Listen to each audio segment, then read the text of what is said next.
What we have here is an 18-inch square wreath, and I really like these because it's something different than your typical round wreath. First thing we're going to work in are some of these beautiful white peonies. I'm going to use our clippers. You can find all the supplies from the square grapevine to the flowers and cutters from nicksseasonaldecor.com. And I'm just going to snip each stem individually so that we have one stem with a little bit of foliage.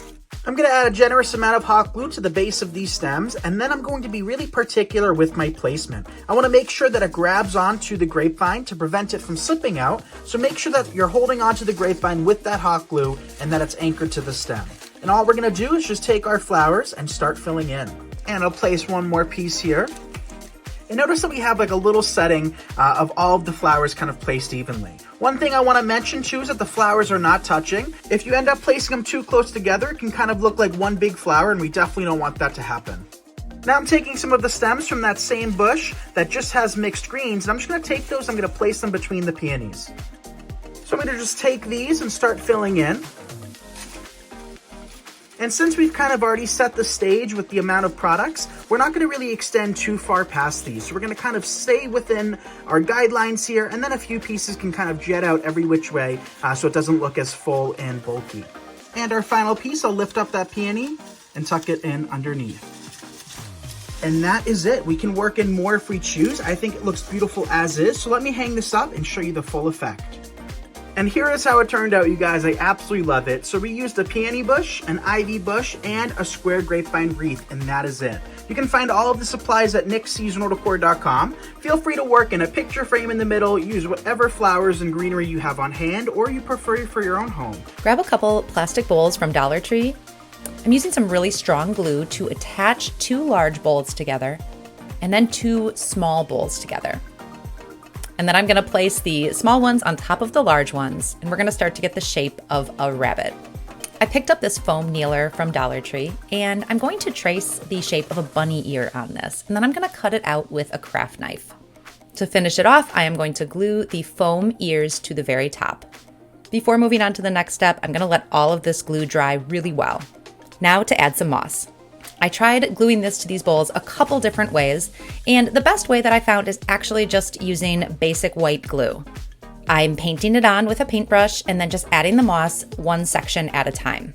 You can also use spray glue, which is kind of messy. You can also use hot glue, but it kind of hurts your fingers. This is going to hold up really well. Once I've got everything covered, I want to let this dry completely.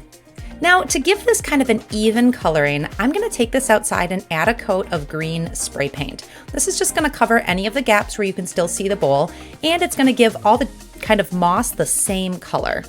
Once all that spray paint is dry, I can give my Easter bunny a little bit of a haircut and trim off some of that extra moss. Now to finish this off, I'm going to wrap it with fairy lights.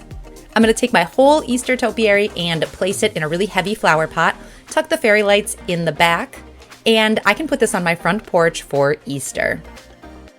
I hope this inspired you to grab a couple bowls from Dollar Tree and make your own Easter topiary. The next time you're at the dollar store and you come across a little metal watering can, be sure to pick one up because you're going to want to copy this super cute spring idea.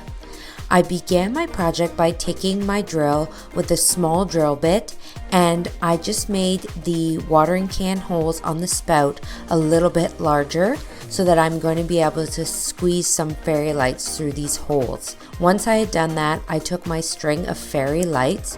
You're going to want to make sure that you use a wired fairy light, so the ones that are on a wire, and I pushed them up through the opening of the spout in the can and up through the holes. This part is a little bit tricky to weave it up and through, but if you turn on the fairy lights, it's a little bit easier to see where they're coming in and out. Once you get it through, you're going to weave it back down through a different hole, out the opening again, and then you're going to repeat this process over and over again until you've gone through as many of the holes as your fairy lights will allow. I made sure that the lights coming out of the watering can spout were about 10 inches in length, and this will give me a nice display for my lights. Once I had done that, I drilled some holes in the sides of the watering can. There's a little flower pot pattern on mine, so I just pushed through all the centers of the flowers just so that you could see the lights from inside the can as well. This is my flat back basket that I use every spring on my door. I got this at my local dollar store, and then this is the arrangement that I have that I stick in here every spring, and I put it on my door. It's just some florals in a piece of floral foam. You could easily recreate this with any flat back basket as well. So I'm going to take this and hang it up on my door, but instead of using a wreath hanger, I'm going to hang it lower using some of these command strips. So I stick one command strip on the glass on my door and then the other one on the back of the basket. Then I'm going to use the wreath hanger to actually hang the watering can over top of the basket, and this is the display here. So it looks pretty in daytime, but wait till you see it at night. It gives me this beautiful lighted displayed wreath for springtime and just creates a little bit ambiance for my front door. I do suggest using Sperry lights that are on a timer so that you can just set the timer, and then this comes on at the same time every night. And this is just a creative way to use some fairy lights, a little watering can, and a basket and some florals for spring. I really hope that this project has inspired you to get creative this spring with your door decor. Head to Dollar Tree and grab a couple foam kneelers and some spring floral items. I started by drawing a bunny onto a piece of cardstock, then I cut it out, and I'm gonna just trace it onto this foam kneeler. I grabbed a craft knife. I want one with a little bit longer blade. You could also use a box cutter here. Once it's completely cut out, I can use the scissors to take off any of the extra rough edges around the sides. Now I'm gonna stick a skewer into the bottom of the foam bunny, and I'm going to paint it. I chose a mixture of white and blue to get this really pastel spring color. I'm gonna paint the front and the sides. Once it's dry, I'm gonna add a little face using a Sharpie, and I just tied a cute bow and added a button to add to the front of the bunny. With the bunny done, I can assemble the planter. I'm filling the bottom with some rocks and some floral foam. This is going to be on my front porch and I don't want it to blow away, so I want the base to be really sturdy. Then I'm gonna start with the bunny.